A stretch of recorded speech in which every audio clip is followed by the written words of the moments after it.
साबिक वफाकी वज़ीर इत्तलात और पाकिस्तान तहरीक इंसाफ के सीनियर नायब सदर फवाद चौधरी ने पार्टी से अलहदगी और सियासत से वक्फा लेने का ऐलान कर दिया। अपनी ट्वीट में फवाद चौधरी का कहना था कि 9 मई के वाक़यात की गैर मशरूत मजम्मत करता हूँ और मैं फ़िलहाल सियासत से वक्फा ले रहा हूँ। इन्होंने कहा कि पार्टी ओहदे से इस्तीफ़ा दे चुका हूँ और इमरान खान से राहें जुदा कर ली हैं। ख्याल रहे कि गुज़िश्ता दिनों फवाद चौधरी ने इस्लामाबाद हाई कोर्ट के बाहर मीडिया से गुफ्तगू में कहा था कि बतौर तर्जुमान PTI समझता हूँ कि 9 मई के वाक़यात इंतहाई काबिल शर्म थे। पाक फ़ौज है तो पाकिस्तान है और इसी नुक्ता नज़र को सामने रख कर हमें अपनी पॉलिसियाँ बनानी चाहिए। इसके बाद फवाद की अहलिया हिबा चौधरी ने PTI चेयरमैन से शिकवा किया था कि इमरान खान आप फवाद चौधरी, मलिका बुखारी, जमशेद चीमा और मुसर्रत चीमा के नाम लिखना भूल गए। फवाद चौधरी की ट्वीट पर इनकी अहलिया हिबा चौधरी ने भी रद्द-ए-अमल का इजहार किया और कहा कि आखिरकार सफ़र इख्तिताम को पहुंचा। पाकिस्तान तहरीक इंसाफ के सीनियर रहनुमा और साबिक वफाकी वज़ीर असद उमर ने पार्टी ओहदे छोड़ने का ऐलान कर दिया। मीडिया से गुफ्तगू करते हुए असद उमर ने कहा कि 15 दिन की कैद तन्हाई गुजार कर आया हूँ। 9 मई के वाक़यात की मजम्मत तमाम लोग कर चुके हैं, लेकिन मैं ज़रा तफसील में जाना चाहता हूँ। इन्होंने कहा कि इस दिन लोगों की जानें गईं, लोग ज़ख्मी हुए और सरकारी और निजी अमला को नुकसान पहुँचा। सबसे ख़तरनाक काम फ़ौजी तनसीबात पर हमले हुए। खान साहब ने एक से ज़ायद दफ़ा कहा कि अगर फ़ौज ना होती तो हमें शाम जैसे हालात का सामना होता। असद उमर का कहना था कि फ़ौज की ताकत बंदूकों के अलावा अवाम हैं जो इनके पीछे होते हैं।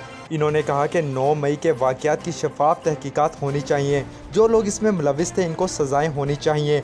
बेगुनाह लोगों को जल्द से जल्द छोड़ना ज़रूरी है। इन्होंने कहा कि कौमी असम्बली में तकरीर के दौरान 2017 में 10 शहीदों के नाम लिए थे। फ़ौज चंद जनरल्स का नाम नहीं बल्कि लाखों लोग होते हैं। मेरा ज़ाती तौर पर 3 नस्लों का ताल्लुक़ फ़ौज के साथ है। असद उमर का कहना था कि पाकिस्तान के 5 बड़े स्टेक होल्डर्स हैं। अदलिया तकसीम है, जो फैसले होते हैं इस पर अमल दरामद नहीं होता। पाकिस्तान की फ़ौज दूसरा बड़ा स्टेक होल्डर है, तीसरा बड़ा स्टेक होल्डर तहरीक इंसाफ है और चौथा स्टेक होल्डर पाकिस्तान के अवाम है। इन्होंने कहा कि PDM की सियासत पिछले 13 महीनों में कमज़ोर हो गई। एक आम पाकिस्तानी की ज़िंदगी मुश्किल में है। किसी भी स्टेक होल्डर को मौजूदा सूरत हाल से फ़ायदा नहीं हो रहा। मुल्क को इन हालात से निकालना सियासी जमातों का काम है। असद उमर ने कहा कि चीफ जस्टिस बार बार कह रहे हैं कि मसाइल का हल डायलॉग के ज़रिए निकालें। मैं तहरीक इंसाफ के वर्कर्स लीडर्स को खराज तहसीन पेश करता हूँ। जिस तरह हुब्बुल वतनी से इन्होंने काम किया, इनका शुक्रिया अदा करना चाहता हूँ। साबिक वफाकी वज़ीर ने कहा कि मैं घर बैठा था और PTV हमला केस में मेरा नाम भी शामिल था। PTV पर हमला करने वालों का हमसे कोई ताल्लुक़ नहीं था। इन्होंने कहा कि मैं ज़ाती तौर पर क़यादत की ज़िम्मेदारी निभा नहीं सकता। मैं पार्टी के ओहदे से मुस्ताफ़ी हो रहा हूँ। मेरे ऊपर कोई दबाव नहीं है। एक सवाल के जवाब में असद उमर ने कहा कि मकबूलियत का अंदाज़ा सर्वे या इलेक्शन में पता चलता है। रवां माली साल के माशी अहदाफ की रिपोर्ट पेश कर दी गई। रवां माली साल GDP ग्रोथ की मंजूरी के लिए नेशनल अकाउंट्स कमेटी का इजलास हुआ। दस्तावेज़ के मुताबिक रवां साल कोई भी माशी अहदाफ पूरा ना हो सका। शरह नमू 5% की बजाय 0.8% रही, जबकि सैलाब और डॉलर के बढ़ते एक्सचेंज रेट ने GDP को नुकसान पहुंचाया। रिपोर्ट में बताया गया है कि ज़राई शोबे की शरह नमू का हदफ 3.9% था। सिर्फ सैलाब से ज़राअत को 297 अरब, कपास की फसल को 205 अरब और खजूर को 7 अरब का नुकसान हुआ, जबकि चावल की फसल को सैलाब से 50 अरब का नुकसान उठाना पड़ा। रिपोर्ट्स के मुताबिक सनती शरह नमू का हदफ 7.1% था, जो -8.11% तक गिर गई। गाड़ियों की सनत 42% गिर गई और फॉरेन डायरेक्ट इन्वेस्टमेंट में 98% कमी हुई, जबकि एक्सपोर्ट में 11% कमी हुई और मालियाती खसारा 5.2% बढ़ गया। इसके अलावा मईशियत की रीढ़ की हड्डी टेक्सटाइल में 16% कमी हुई। रिपोर्ट में बताया गया है कि सिर्फ करंट अकाउंट खसारा काबू करने में कामयाबी हुई। अब रवां माली साल GDP ग्रोथ 0.8% रहने का इम्कान है। रवां माली साल GDP ग्रोथ का हदफ 5.01% था।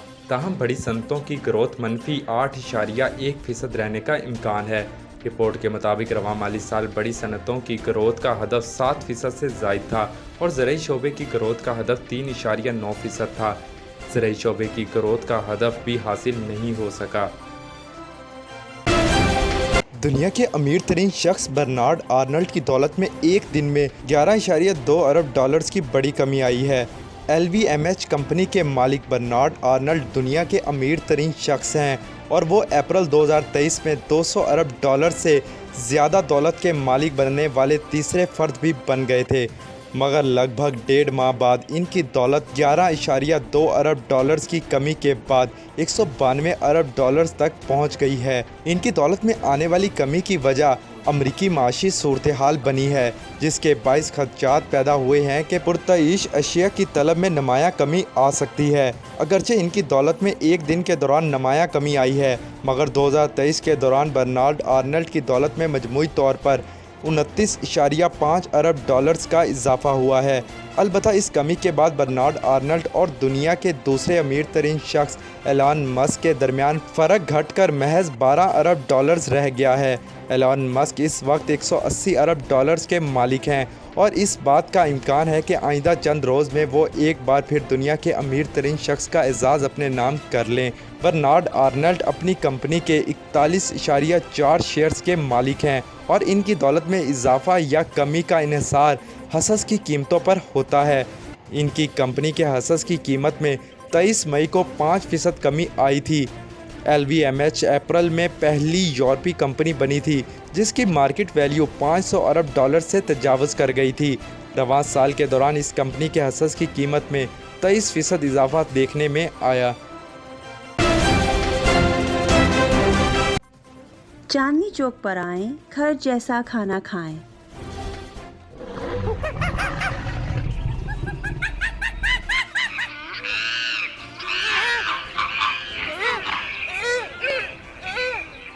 برانکس زو کی سیر کو آنے والے ہمارے کرم فرما چاندنی چوک کے ذائقے اور لذت سے خوب آشنا ہیں۔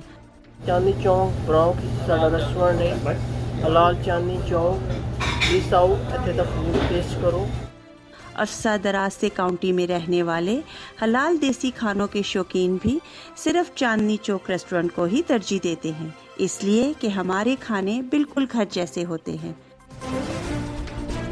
2570 Bronx Wood Avenue, Bronx, New York 10469۔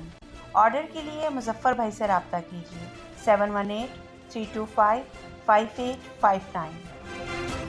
Chandni Chowk پر آئیں، گھر جیسا کھانا کھائیں۔